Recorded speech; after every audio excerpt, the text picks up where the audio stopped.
This episode of Grounded in Maine is sponsored by ESG Review. ESG Review magazine is published quarterly in February, May, August, and November, and is available for free in print and digital formats. ESG Review is devoted to environmental, social, and governance strategies, technologies, and investments. ESGreview.net is updated every Wednesday with 8 new stories and is home to feature articles, news items, and more. Visit esgreview.net to stay informed and help us spark the collaboration and awareness needed to develop sustainable economies and communities around the world.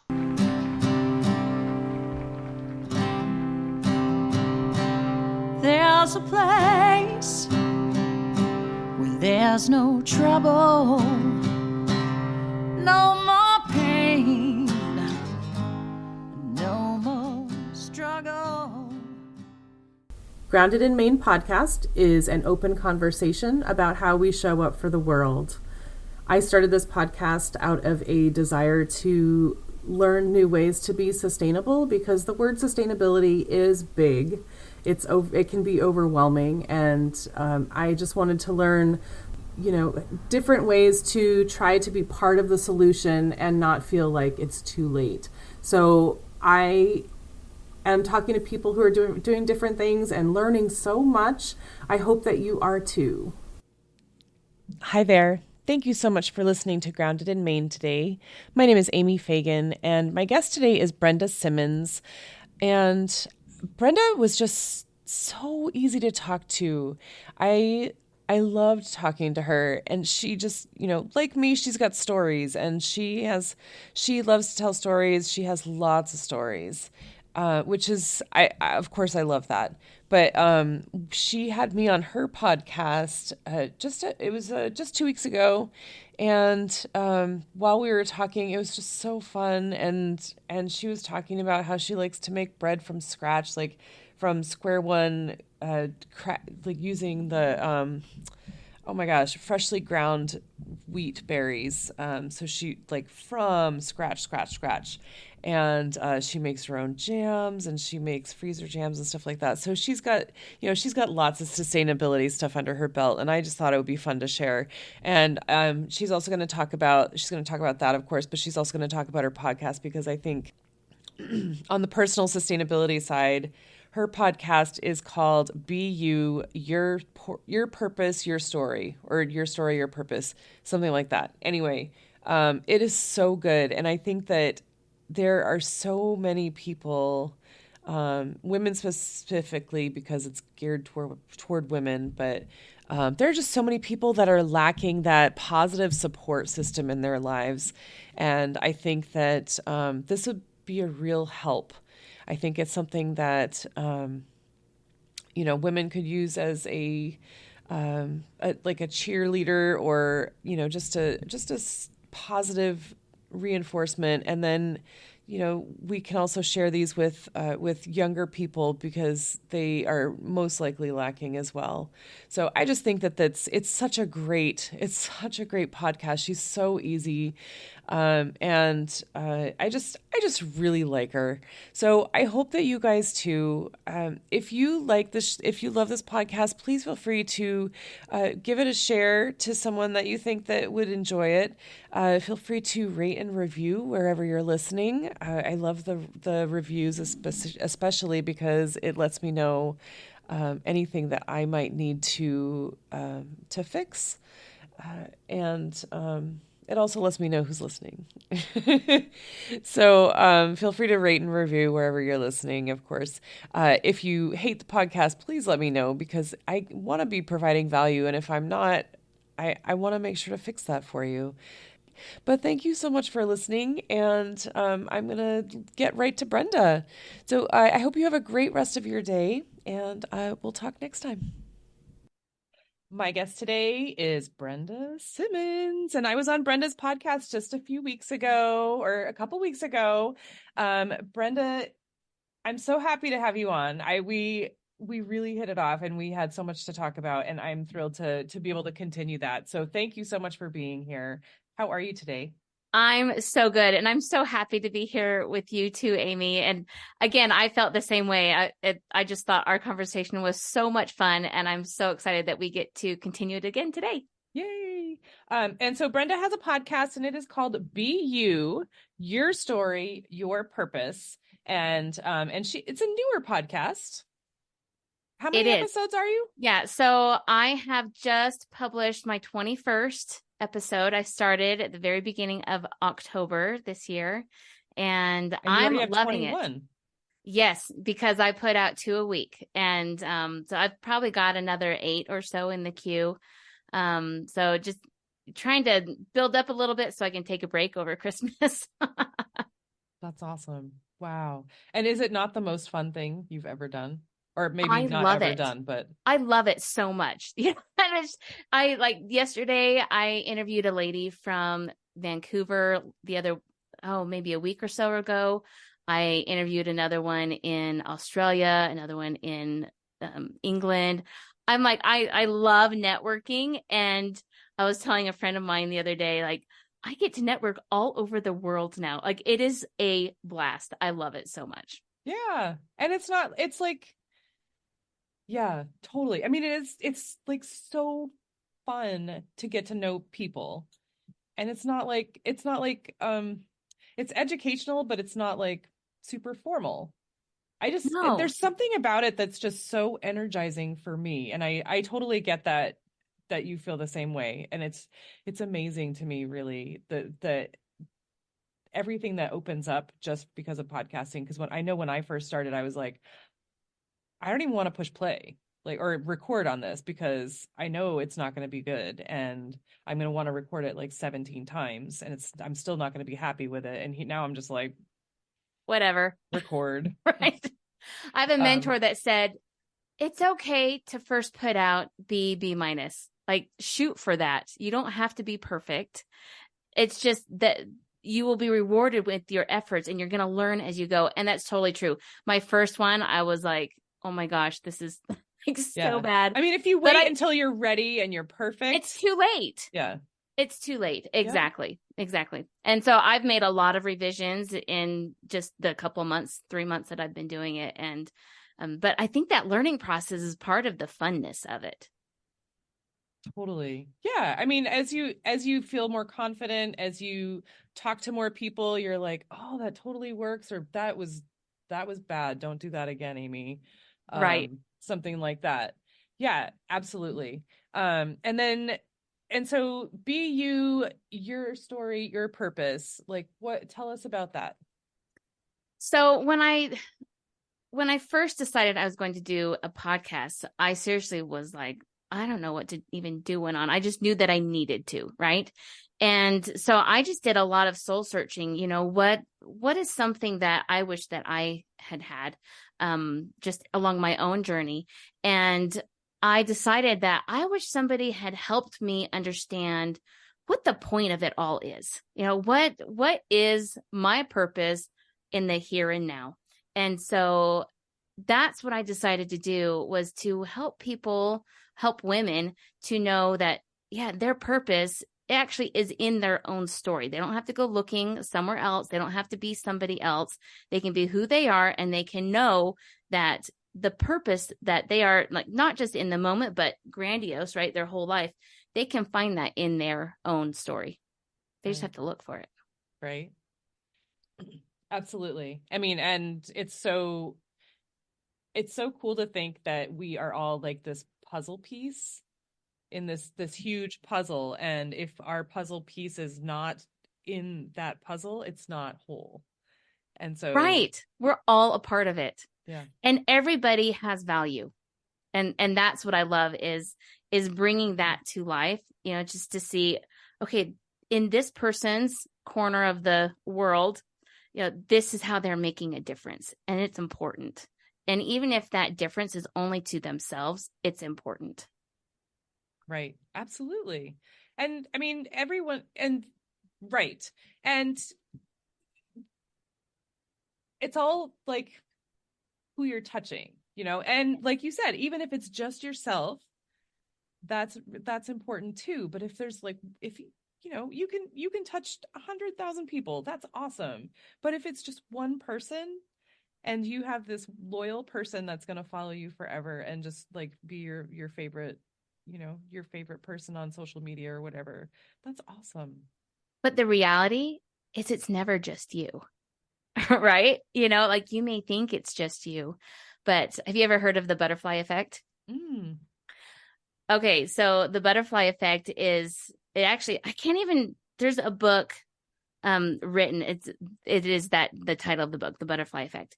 But the idea is that, even the flapping of a butterfly wings, how gentle that is, creates a chain reaction that creates something bigger. And that's how our lives are. Like we might think that, we're small and insignificant, but the things that we do have a chain reaction, and that we have the power of influencing, and it actually is very powerful. I love it so much. And I think we were talking when I was on your podcast about there are so many people that are like, I think it was you, that they're like, oh, I only talk to people who are CEOs or people that are doing 6 figures or whatever. Yes. And I was just like, that's great.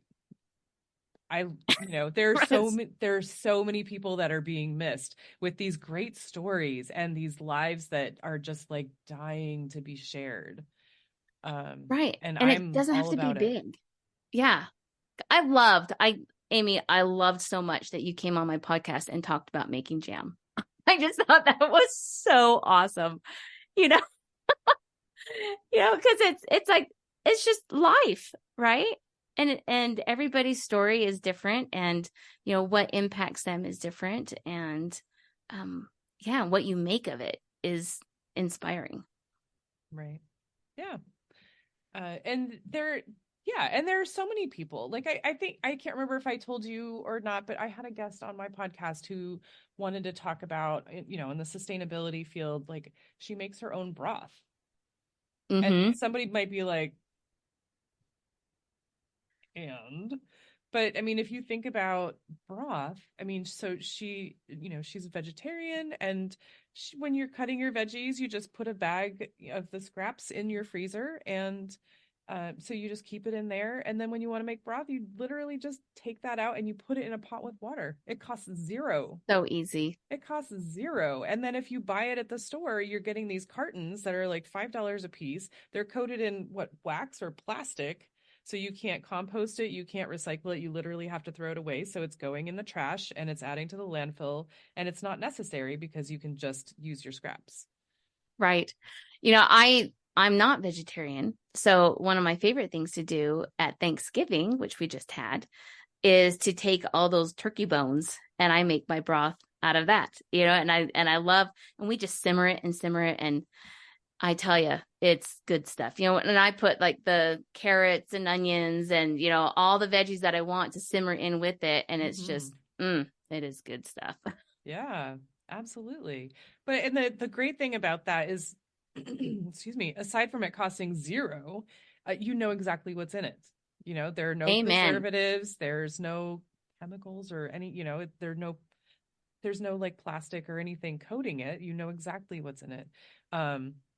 So anyway, I just thought that was awesome. And I love that she was so proud of that. And I tell that story all the time because I'm just like, you go. Okay. I got to tell you this story. So I make my own breads, right? I make French bread. I've just gotten into sourdough breads. I do rolls. I like to ground my own wheat and make whole wheat bread. So I love it. It's totally my comfort food. And I have a really hard, mine too. Yes, especially when it comes right out of the oven. Like, right? Oh my gosh, it's like the best stuff ever. But my husband bought some hot dog buns. Now bread will sit out on my counter and it's good for about a week and then it starts going moldy. And I just know I actually will cut like just a quarter or a half a loaf because we don't go through it that fast, and I just know that's, the rest of it, it's in the freezer, so I work on a little bit at a time. these hot dog buns sat in their Oh. bag on the counter for 3 months and we're still good. It's disgusting. Like and my husband ate it and I was like I was gagging. I'm like, there is no way I would eat that because that is full of junk and so not good for you. You'd be so much better just slicing a piece of my good bread. Right. When you right, exactly. And when it's always so interesting to me when I read enriched flour Yes. or enriched whatever, you're like, what are you enriched with? Right. Vitamin D or Well, they strip everything out. yeah. Right. And then put it back in. So my favorite is I love the whole wheat bread. I love the freshness of it. I don't know. I don't know if there is a favorite. They're all good for different reasons, but yeah, I love the idea of taking the kernels and grinding them up and making something really amazing out of it. Mm. Oh my gosh. I don't know how you find the time. Especially with 2 podcasts a week. Oh my gosh. Yeah. Yeah. And working. Well, part of it is I don't have to do it that often because my kids are grown and my husband doesn't eat bread that much. And so we just do it a little at a time. I mean, I don't need to do it that often because it lasts a long time. So when I do a batch of whole wheat bread, I'm making 5 loaves at a time, and so it just goes in the freezer. Right. And, so it just lasts a while. Gotcha. So it's like once a month, maybe that you do a batch. Okay. Yeah. Yeah. I gotcha. And it's on a weekend. It is. It typically is like on a Sunday when I have time to do it. So. Okay. That works. Thank you. You're welcome. I feel better about that. I want to make bread. Yeah. Well, anytime if you ever need some tips, I'm happy to do it. Oh, careful what you offer. I have tried making bread so many times and it always comes out like a brick. And I don't know what I'm doing wrong. I'm totally lazy about the kneading part. And I always look for the recipes that don't require kneading. But I also used I tried a bread maker, the machine, and it also came out like a brick. So I don't know. Wow. Okay. I have a story. Oh. Yes.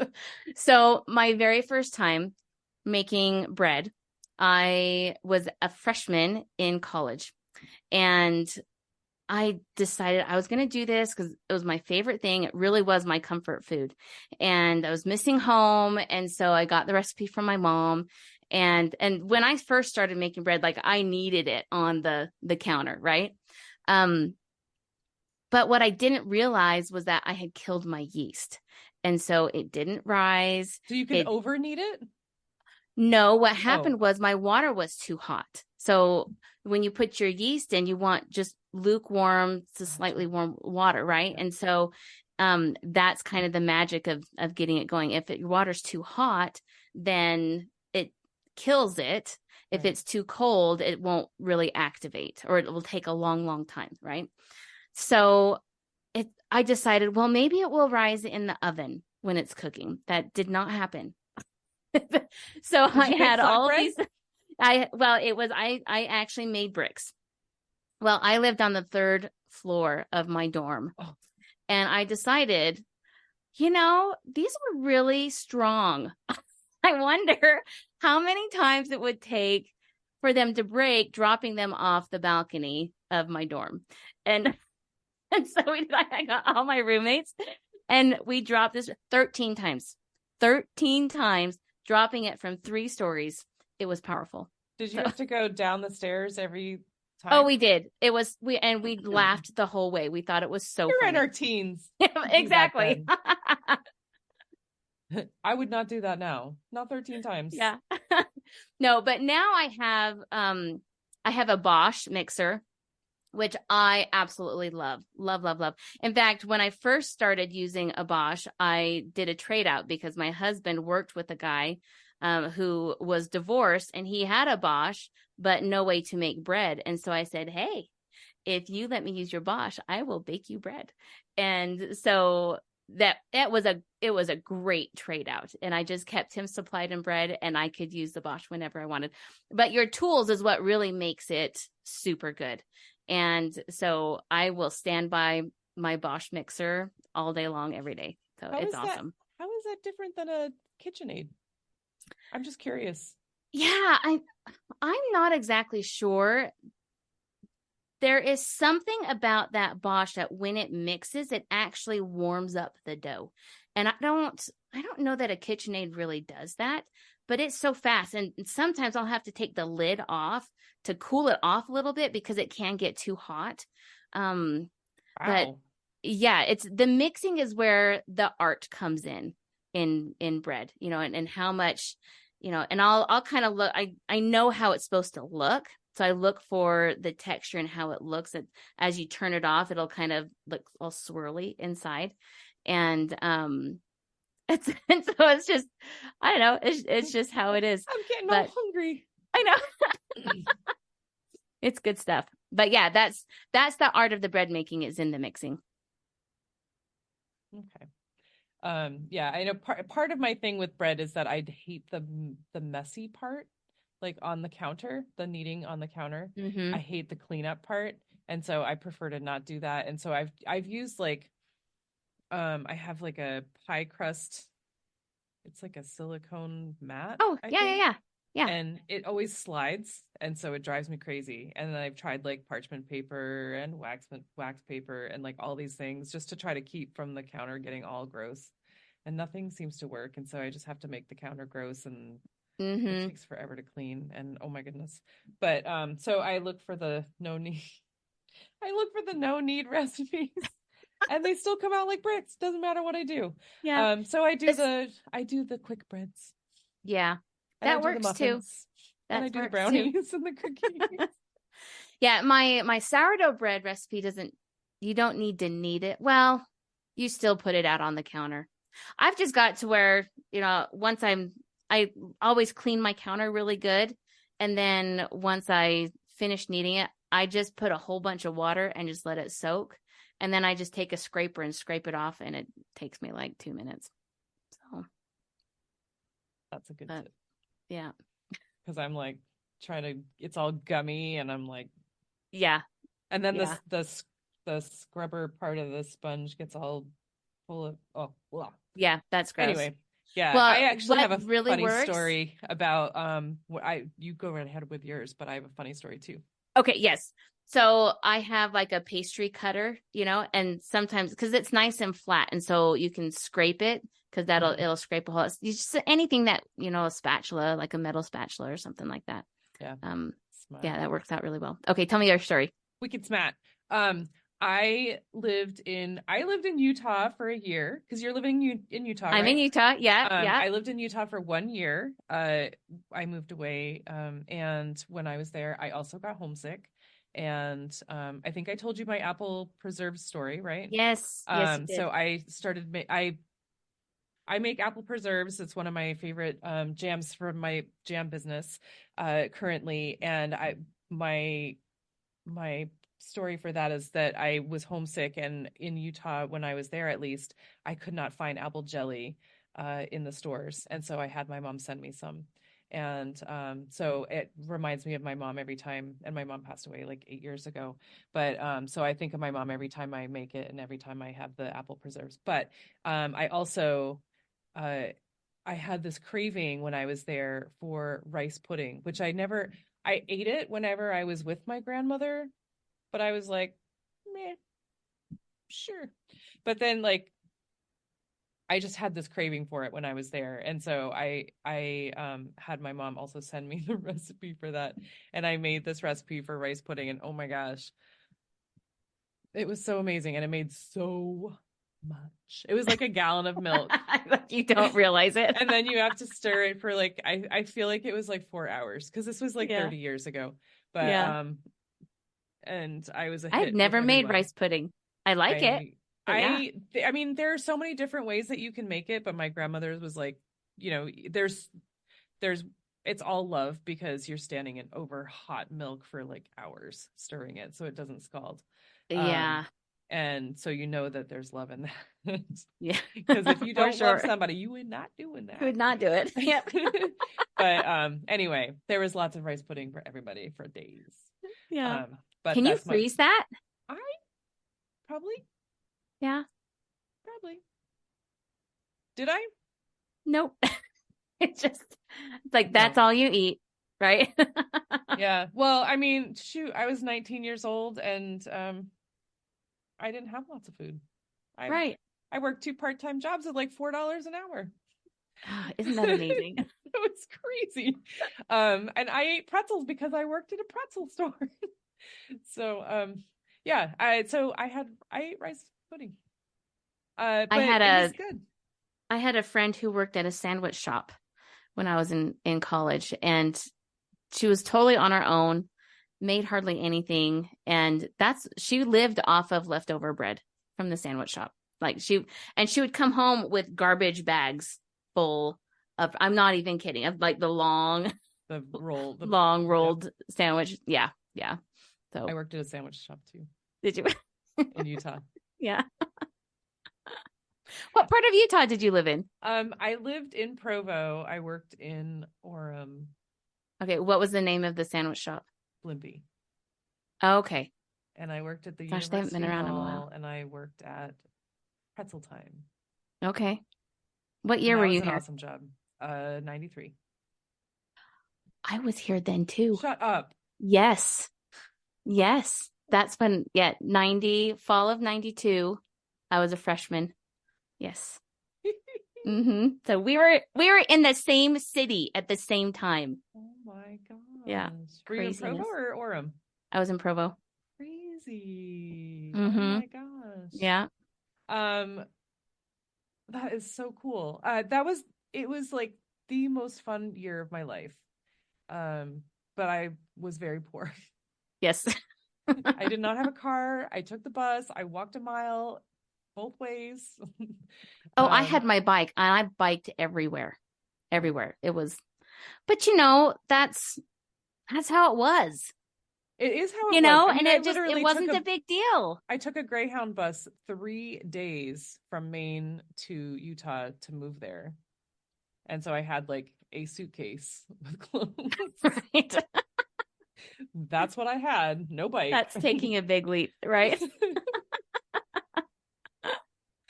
But yeah, I mean, it was so fun. And I saw the best concerts that year and so many fun movies.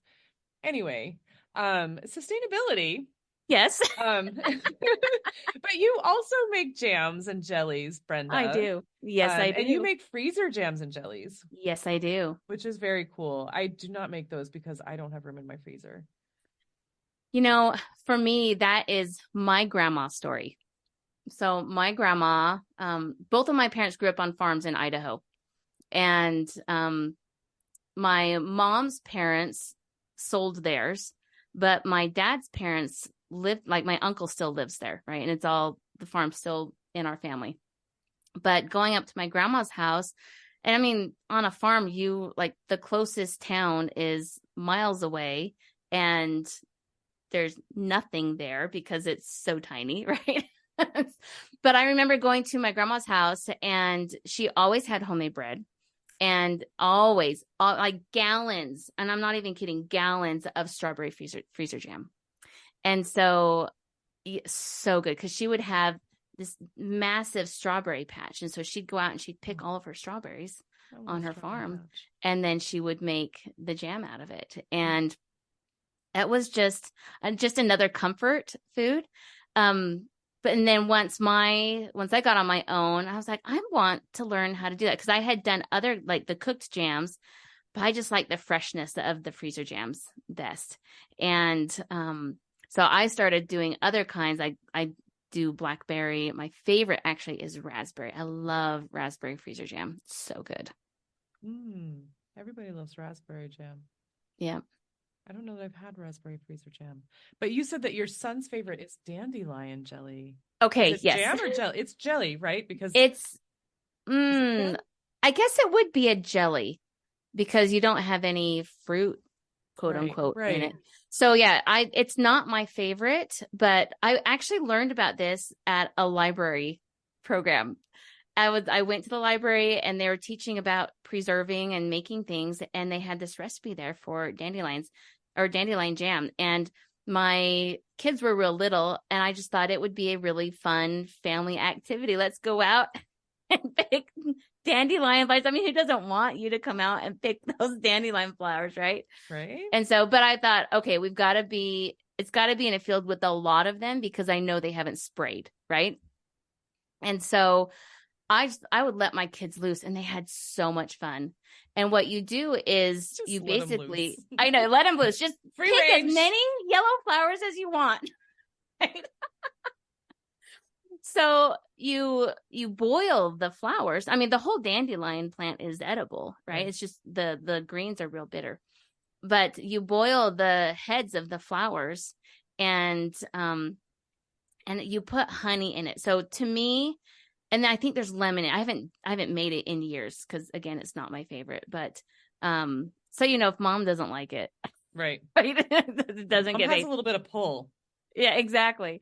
But it kind of tastes like a honey lemon cough drop is what I think it tastes like. So not like the most. You're selling that good, Brenda. I know, so good. You understand now. It's not my favorite, but my son has this flair for really different flavors, right? And so he absolutely loved it. So I'm like, hey, you go, kid. You can have all of this. You eat your cough drop jam. Yes, exactly. That's awesome. Oh my gosh. You should teach him how to make it and say, you can pass this on to your kids now. Yeah. Oh, I will definitely pass that on to him. So, but I mean, I know that my cousin's daughter makes dandelion honey. So interesting. It's also called poor man's honey, I think. So it's honey consistency, and it looks like just like honey. Yeah. Is it just like reduced or something? She made it. I didn't make it. I don't really like honey. I feel so bad saying that because I'm friends with a lot of people that do honey, but I don't like it. Is it just too sweet? I tried. I just don't like the flavor of it. Yeah. And I use it when I make elderberry syrup and when I make things, I'll make things with honey, but I just can't taste it. Yeah, well, and honey there's a lot of different flavors of honey. Like if you go up, there's a place called Bear Lake up here in northern Utah. I don't know if you're familiar with it. No. But they are well known for wild raspberries. And so the honey there has a raspberry flavor to it. It's actually really, really good. Oh. Yes. I think they may even put like some raspberries in it, but I don't know. Because it's red. So they probably do, but it's good stuff. And so let's see. So you are in Utah, but you grew up in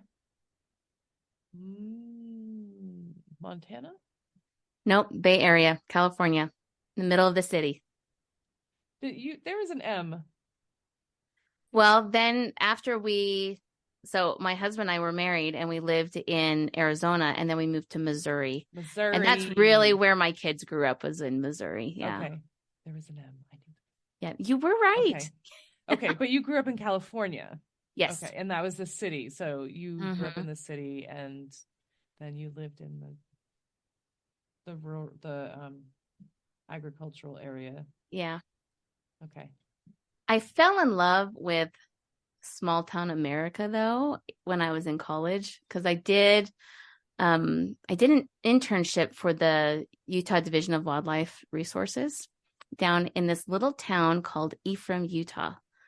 Population hardly anything except for there was a junior college there, and so you'd have this influx of college kids, but the residents, there weren't that many.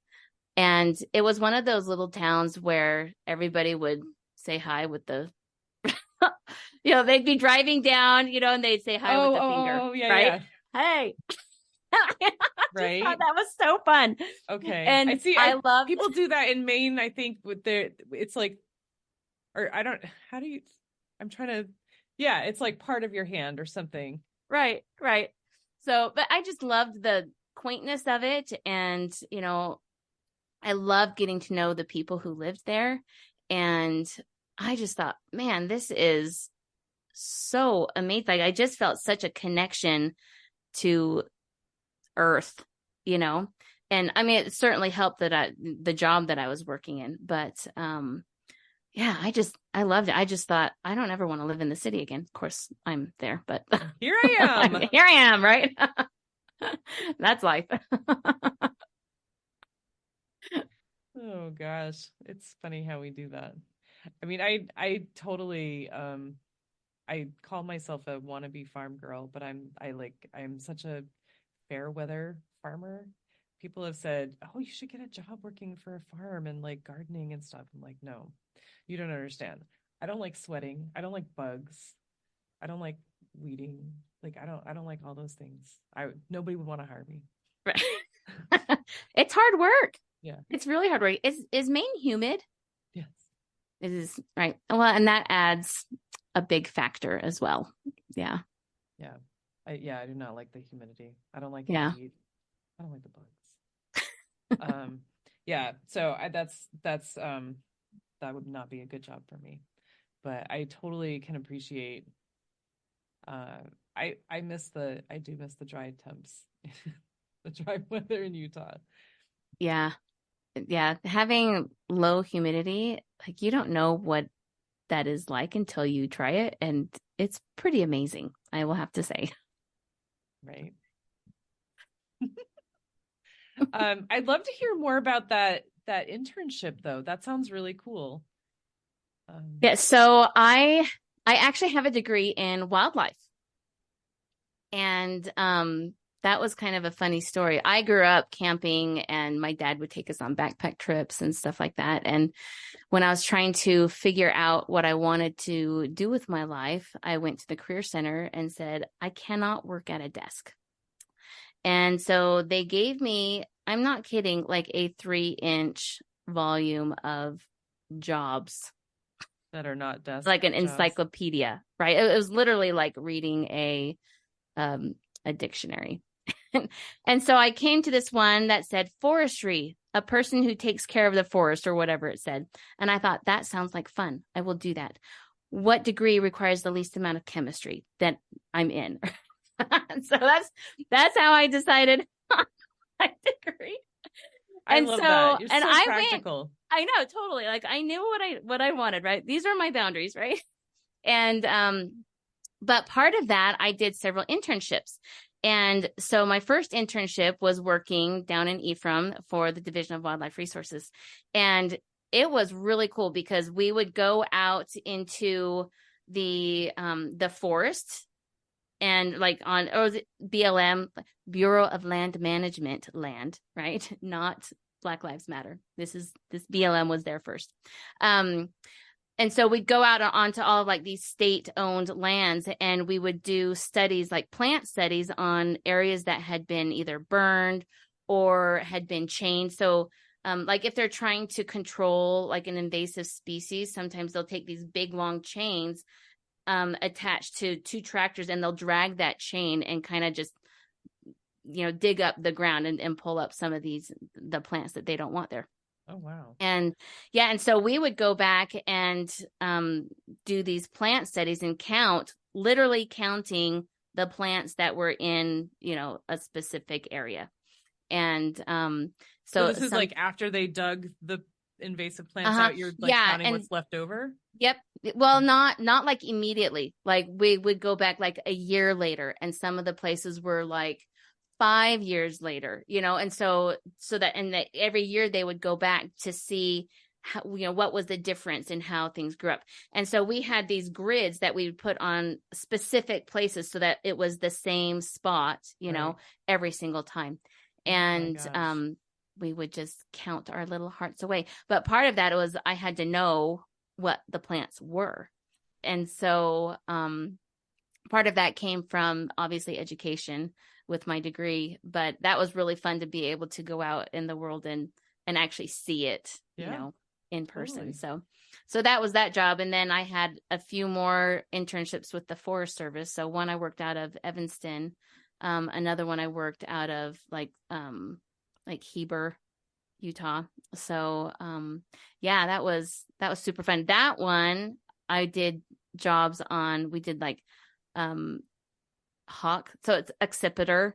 goshawks studies and three-toed woodpecker studies, and because they were sensitive species, so they were trying to figure out where they were, and so that they could determine, their population and stuff like that. So I really loved doing that. That one was cross country stuff too, but it was by myself cross country. So that was, we would go up to a certain spot, and rather than having like a specific area, we would take like a transect line, with a compass, and we had maps and then aerial photos, and we would just go in a straight line. It always reminds me of, this is so dumb, but have you ever seen the movie Better Off Dead?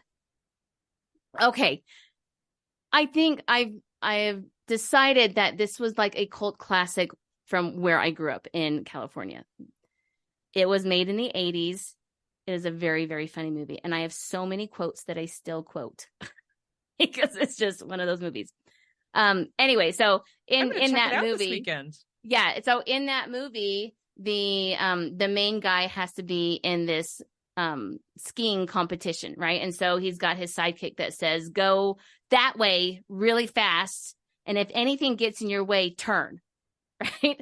And so I always think of that, go one way, not necessarily really fast, but one way, and if anything gets in your way, then turn. Right? So right. I just would always think about that. So yeah. But that's kind of how it was. But yeah, I saw some really, really cool things because it was off trail, and I was out there all by myself. And then I had a partner who would do it just on a different line. And so then we'd meet up, but yeah, some really, really beautiful places in the world. So it was cool. That's awesome. I mean, I love stuff like that because it's like a whole different,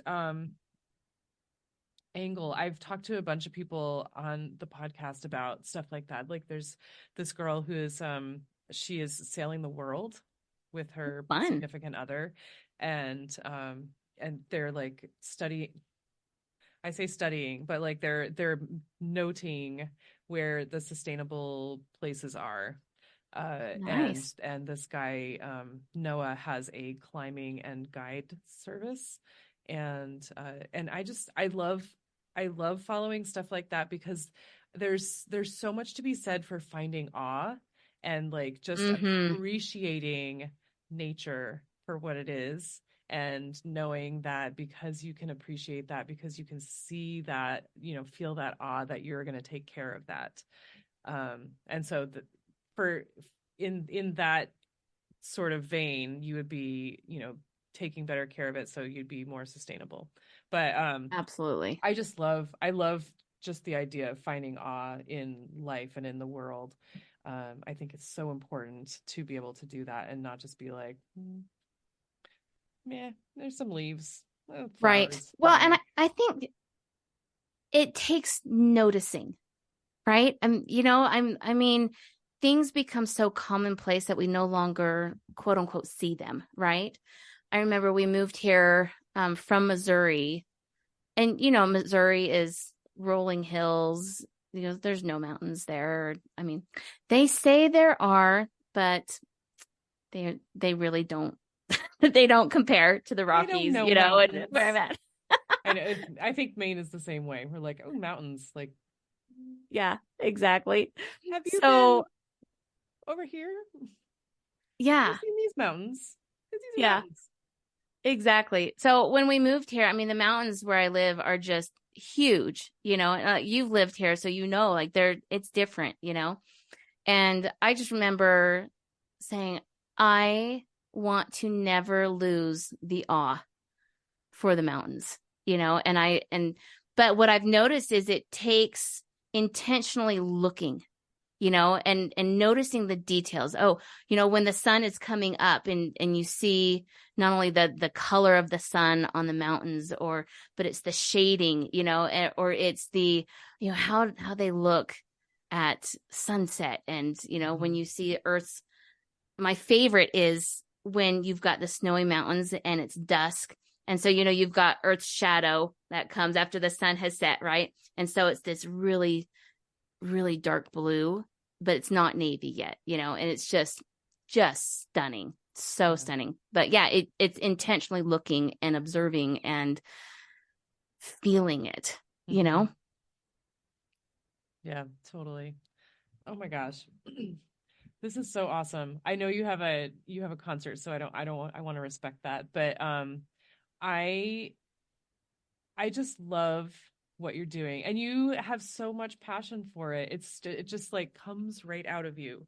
And so you're making bread and you make jam and you have this history with the internship. And what are you doing now, Brenda? Are you working at a desk? I am. Desk job now? Well, I'm doing a lot of different things. I'm a realtor, so that gets me up and moving around and meeting people and whatnot. I do my podcast. I'm also a life coach, and I'm getting that business started.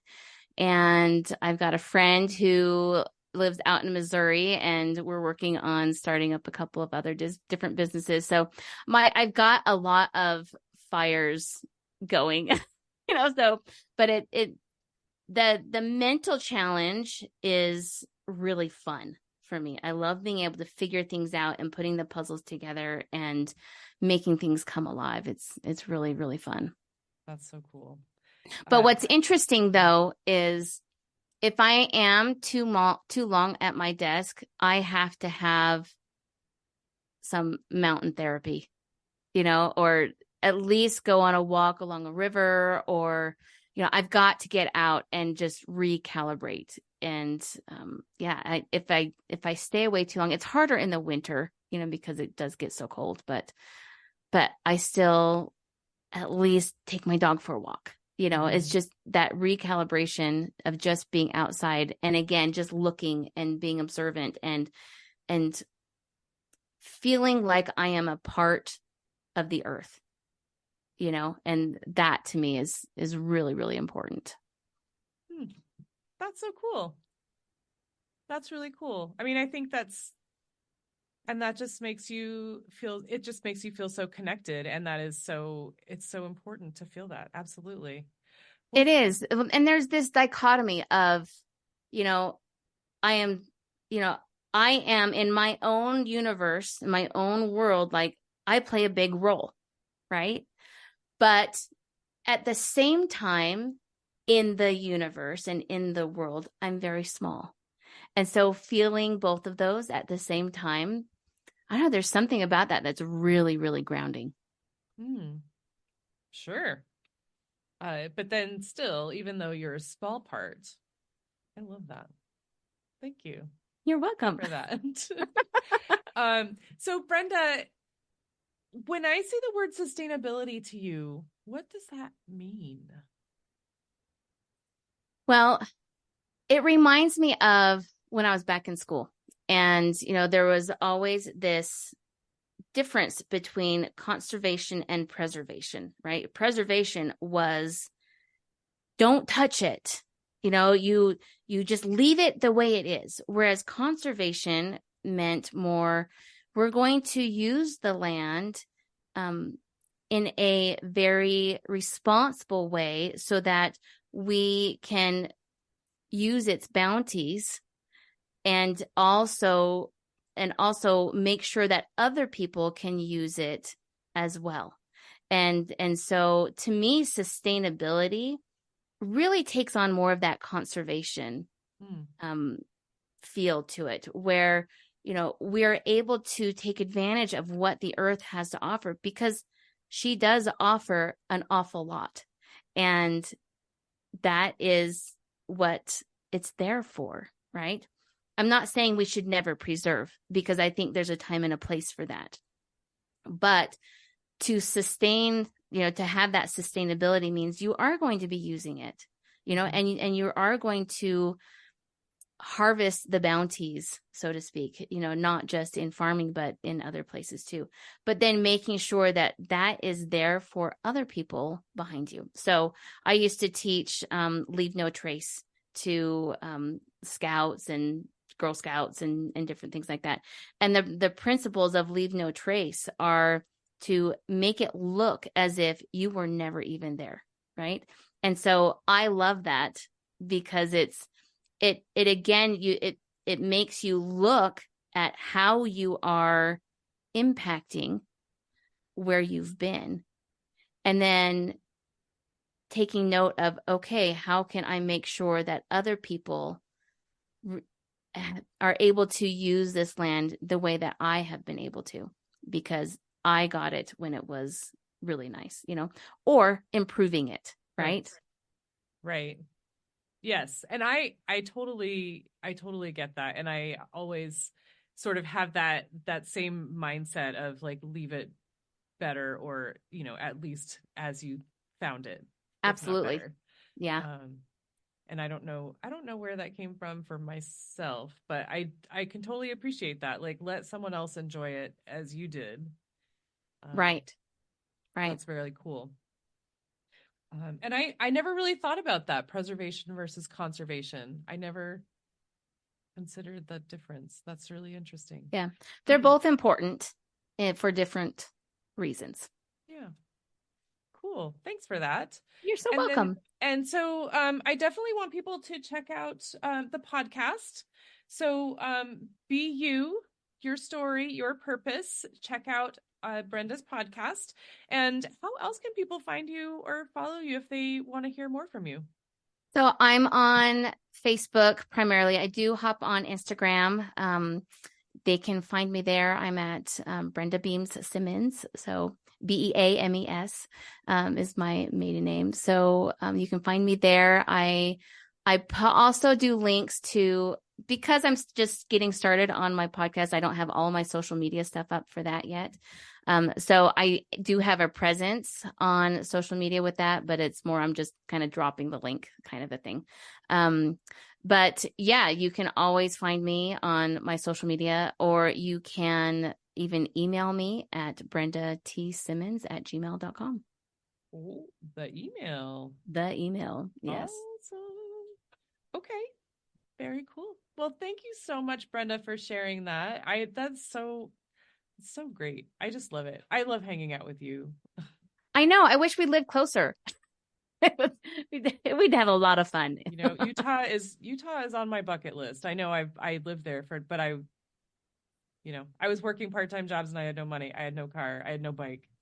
Right. You're like laser focused on surviving. Right. Yeah. Right. I didn't see much, but yeah, I definitely want to get back there. So you might just see me. All right. But, if you ever are here, give me a ring. Awesome. Okay.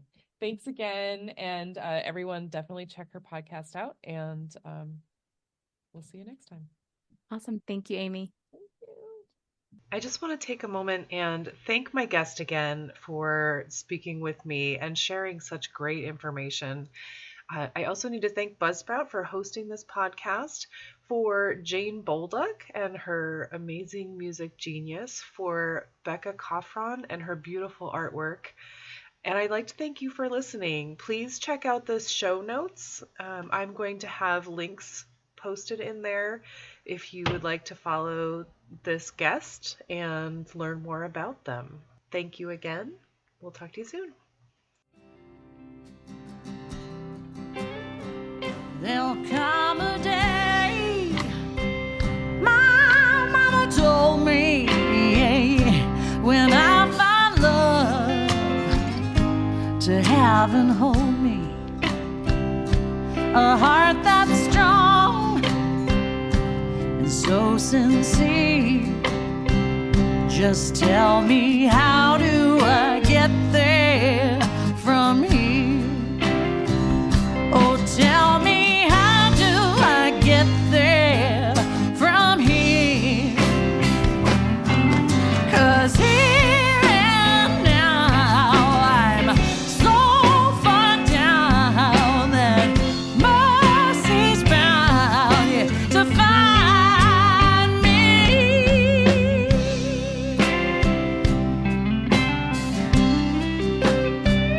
We'll find a way to soothe the sickness. We'll heal the hate with sweet forgiveness. wages of war will disappear. Just tell me, how do I get there from here? I wonder, how do I get there from here? Yeah, 'cause here now I'm so far down, and mercy's bound, yeah, to find me.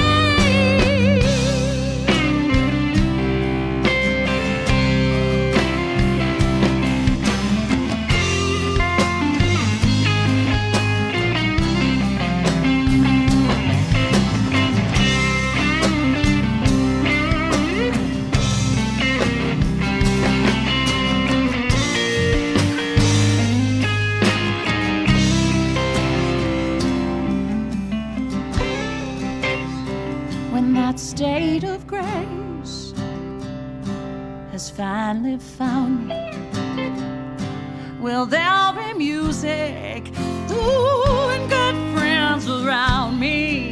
Yeah, yeah.